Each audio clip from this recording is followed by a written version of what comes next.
How to fix the Fortnite crash on the PC. Hey guys, in this quick tutorial I'm going to show you that how you can fix this. So the steps are really easy and simple. So now let's get started. So first of all you have to go in it, and from here you have to go in the Windows and you have to search for the Epic Games launcher.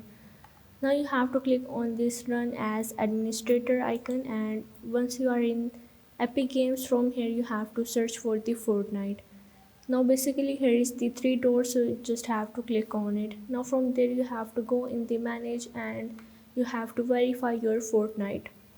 Now what happens once you verify your Fortnite, that everything is installed correctly in Fortnite, and if something is not installed correctly, that might be what's causing the issue you to crash the verifying your games file.